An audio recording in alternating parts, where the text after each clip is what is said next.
चलिए जानते हैं आज दिन भर की तमाम बड़ी खबरों को। पहली अपडेट में जानेंगे भ्रष्टाचार के मामले में गिरफ्तार हुए आंध्र प्रदेश के पूर्व मुख्यमंत्री चंद्रबाबू नायडू विरोध में सड़कों पर उतरे कार्यकर्ता। तो वहीं भारत मंडप में ताकतवर देशों के राष्ट्राध्यक्षों का लगा जमावड़ा। पीएम मोदी ने गर्मजोशी से किया स्वागत। तो वहीं क्या सच में बदल जाएगा देश का नाम? प्रधानमंत्री मोदी की टेबल पर इंडिया की जगह दिखा भारत। तो वहीं मल्लिकार्जुन खड़गे को नहीं मिला G20 डिनर का न्योता, तो खपा हो गई कांग्रेस पार्टी। बायकॉट करेंगे पार्टी के 3 मुख्यमंत्री। तो वहीं प्रधानमंत्री मोदी की कोशिशों का दिखा नतीजा। भारत को यूरोप से जोड़ने के रेल प्रोजेक्ट पर होगा एग्रीमेंट। यूएस और सऊदी अरब होंगे शामिल। तो वहीं नोएडा से लेकर प्रयागराज तक महंगा हुआ ईंधन, बढ़ गए पेट्रोल डीजल के दाम। और भी बड़ी खबरों को जानेंगे विस्तार से, लेकिन उससे पहले यदि आप भी मानते हैं कि 2024 के लोकसभा चुनाव में कांटे का मुकाबला होगा तो इस वीडियो को लाइक कर, चैनल को लाल बटन दबाकर सब्सक्राइब करें और कमेंट बॉक्स में लिखें जय हिंद। दरअसल दोस्तों आपको बता दें कि आंध्र प्रदेश के पूर्व मुख्यमंत्री चंद्रबाबू नायडू को आज सीआईडी ने गिरफ्तार कर लिया है। यह गिरफ्तारी भ्रष्टाचार के चलते हुई है। आंध्र प्रदेश पुलिस के अधिकारियों ने इस बात की जानकारी दी। तेदेपा प्रमुख की गिरफ्तारी के बाद से उनकी पार्टी के कार्यकर्ताओं ने पूरे प्रदेश में विरोध प्रदर्शन शुरू कर दिए हैं। तेलुगु देशम पार्टी के नेताओं ने नायडू की गिरफ्तारी के खिलाफ टायर जलाकर विरोध प्रदर्शन किया। नायडू के बेटे नारा लोकेश ने अपने पिता की गिरफ्तारी के विरोध में जोरदार प्रदर्शन किया। वहीं नायडू ने कहा कि मैंने कोई भ्रष्टाचार नहीं किया है। सीआईडी ने बिना किसी उचित जानकारी के मुझे गिरफ्तार कर लिया और मैंने उनसे सबूत दिखाने के लिए कहा, लेकिन उन्होंने सबूत दिखाने से इनकार कर दिया और मेरी भूमिका के बिना मेरा नाम एफआईआर में जोड़ दिया। आपको बता दें कि आज सुबह आंध्र प्रदेश के पूर्व मुख्यमंत्री चंद्रबाबू नायडू को भ्रष्टाचार के मामले में सीआईडी ने गिरफ्तार कर लिया है।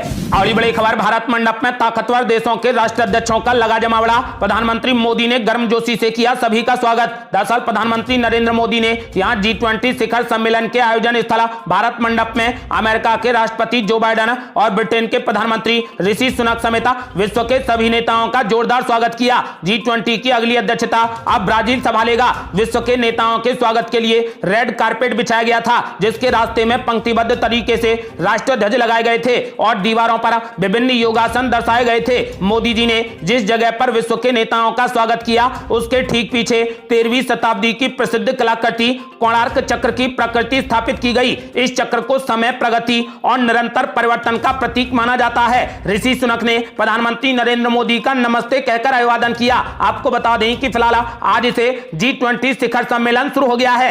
और ये बड़ी खबर, तो क्या सच में बदलेगा देश का नाम? प्रधानमंत्री मोदी की टेबल पर इंडिया की जगह दिखा भारत। दरअसल प्रधानमंत्री नरेंद्र मोदी ने शनिवार को G20 की बैठक का शुभारंभ कर दिया। जिस वक्त प्रधानमंत्री नरेंद्र मोदी सदस्य और मेहमान देशों के नेताओं को संबोधित कर रहे थे, ठीक उस दौरान उनकी टेबल पर रखी वुडन नेम प्लेट पर पूरे देश की नजरें गईं। इस बार खास ये था कि नेम प्लेट पर दुनिया में आमतौर पर इस्तेमाल होने वाले नाम इंडिया की जगह भारत लिखा गया है। दरअसल राष्ट्रपति की ओर से 9 सितंबर को G20 कार्यक्रम के दौरान भारत मंडप में आयोजित होने वाले डिनर के निमंत्रण पत्र में द प्रेसिडेंट ऑफ भारत की ओर से न्योता भेजा गया है। इसी निमंत्रण पत्र पर छपे भारत शब्द को लेकर अब सियासत होने लगी है। राजनीतिक पार्टियों का कहना है कि भारतीय जनता पार्टी की सरकार देश के नाम पर भी हमला कर रही है। कांग्रेस के नेता जयराम रमेश ने कहा है कि जब संविधान के अनुच्छेद 1 में कहा गया है कि भारत जो कि इंडिया था वो राज्यों का संघ है, तो उसमें इंडिया शब्द को क्यों हटाया जा रहा है? हालांकि कांग्रेस पार्टी के नेता शशि थरूर ने कहा कि जब संविधान में इंडिया और भारत दोनों का जिक्र है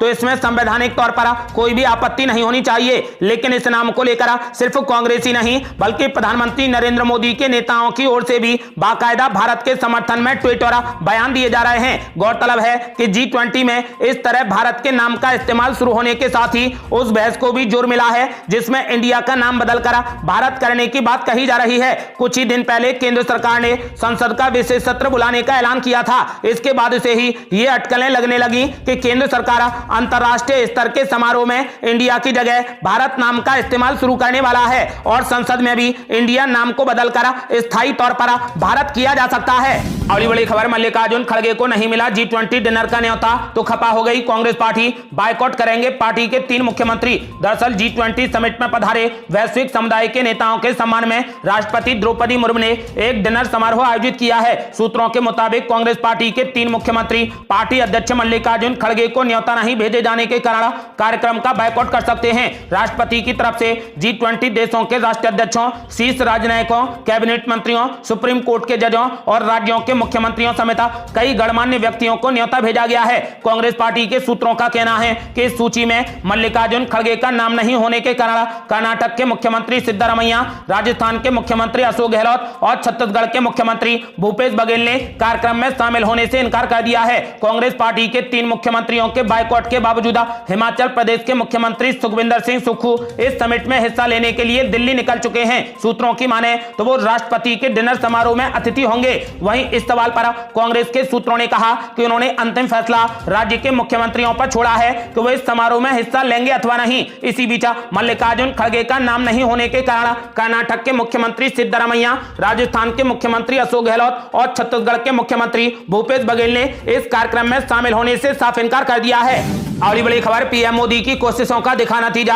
भारत को यूरोप से जोड़ने के रेल प्रोजेक्ट पर होगा एग्रीमेंट, यूएस और सऊदी अरब भी होंगे शामिल। दरअसल प्रधानमंत्री नरेंद्र मोदी ने भारत की G20 ग्रुप की अध्यक्षता के वक्त में जो कोशिशें की हैं उनका नतीजा दिखाई देने लगा है। अमेरिका, सऊदी अरब और अन्य देश मध्य पूर्व इलाके को भारत और यूरोप से जोड़ने के लिए एक प्रमुख रेलवे और बंदरगाह परियोजना के निर्माण के लिए G20 शिखर सम्मेलन में एक समझौते पर हस्ताक्षर करेंगे। अमेरिकी अधिकारियों ने इस बात की जानकारी दी। अमेरिका के उपराष्ट्रीय सुरक्षा सलाहकार जॉन फाइनर ने कहा कि एक शिपिंग और रेल परियोजना की संभावना का पता लगाने के लिए एक समझौता ज्ञापन पर हस्ताक्षर किया जाएगा जो भारत से मध्य पूर्व से यूरोप तक बिजनेस, एनर्जी और डेटा के प्रवाह को सक्षम करेगा। अमेरिका के उपराष्ट्रीय सुरक्षा सलाहकार जॉन फाइनर ने नई दिल्ली में मीडिया से कहा कि सऊदी अरब और भारत के साथ साथ इस परियोजना में प्रमुख हिस्सेदारों में संयुक्त अरब अमीरात और यूरोपीय संघ शामिल होंगे।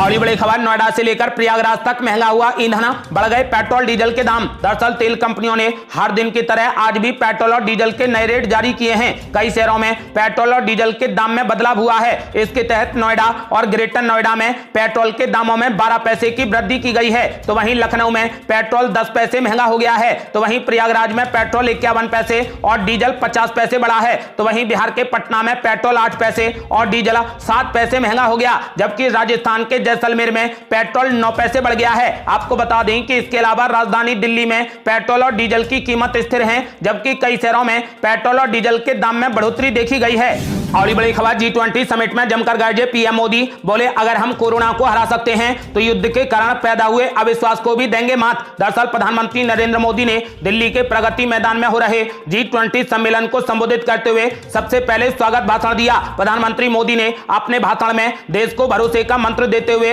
भारत की अध्यक्षता में सबका साथ, सबका विकास और सबका प्रयास का जिक्र किया। प्रधानमंत्री मोदी ने मॉस्को में भीषण भूकंप से हुई तबाही पर दुख प्रकट करते हुए कहा कि इस दुख की घड़ी में पूरी दुनिया मॉस्को के साथ है और भारत हर संभव मदद के लिए तैयार है। उन्होंने कहा कि कोविड के बाद दुनिया भरोसे की कमी से जूझ रही है और युद्ध ने इस कमी को और भी गहरा कर दिया है। उन्होंने कहा कि हम ऐसे वक्त में रह रहे हैं जब अभी तक सदियों पुरानी दिक्कतों के जवाब तलाशे जा रहे हैं। ऐसे में मानव केंद्रित रास्ते पर चलकर हमारी जिम्मेदारियों को पूरा करने की जरूरत है। प्रधानमंत्री मोदी ने कहा कि भारत की G20 अध्यक्षता देश के अंदर और बाहर सबका साथ समावेश का प्रतीक बन गई है। भारत में यह जनता का G20 बन चुका है। करीब 60 से ज्यादा शहरों में 200 से ज्यादा कार्यक्रम आयोजित हुए हैं। उन्होंने कहा कि सबका साथ, सबका विकास, सबका विश्वास और सबका प्रयास का विचार दुनिया के लिए मार्गदर्शक हो सकता है। उन्होंने कहा कि अगर हम कोविड को हरा सकते हैं तो युद्ध की वजह से जो भरोसे में कमी आई है हम उस पर भी जीत हासिल कर सकते हैं। पीएम मोदी ने कहा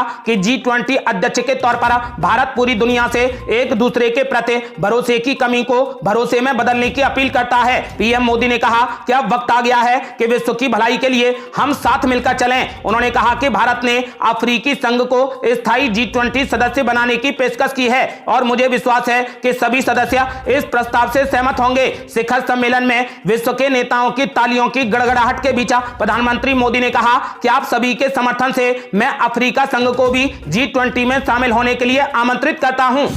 और बड़ी खबर, वैश्विक मंच पर हुई भारत की बड़ी कूटनीतिक जीत, अफ्रीकी संघ बना G20 का स्थायी सदस्य। प्रधानमंत्री मोदी ने की थी पहल। दरअसल प्रधानमंत्री नरेंद्र मोदी की अध्यक्षता में G20 शिखर सम्मेलन का आगाज भारत मंडप में हो चुका है। प्रधानमंत्री नरेंद्र मोदी ने G20 शिखर सम्मेलन की शुरुआत मॉस्को में आए 6.8 तीव्रता के भूकंप में मारे गए लोगों के प्रति संवेदना व्यक्त करते हुए की। बता दें कि अफ्रीकी देश मॉस्को में भूकंप के कारण करीब 300 लोगों की मौत हो चुकी है। वहीं अफ्रीकी यूनियन यूनियन को G20 का स्थायी सदस्य बनाया गया है। प्राप्त जानकारी के अनुसार प्रधानमंत्री मोदी की पहल पर सभी सदस्य देशों ने सर्वसम्मति से अफ्रीकी संघ का G20 में स्वागत किया है। अफ्रीकी यूनियन में 55 देश शामिल हैं। ये एक तरीके से वैश्विक मंच पर भारत की सबसे बड़ी कूटनीतिक जीत मानी जा रही है। आपको बता दें कि पीएम मोदी ने अफ्रीकी यूनियन के आधिकारिक रूप से G20 ग्रुप में शामिल होने का भी ऐलान किया। साथ ही उन्होंने यूनियन के अध्यक्ष को गले लगाकर बधाई दी। अगली बड़ी खबर, अमेरिकी राष्ट्रपति जो बाइडेन के साथ बैठक के बाद मीडिया को नहीं दी गई सवाल पूछने की इजाजत। जयराम रमेश ने बोला जबरदस्त हमला।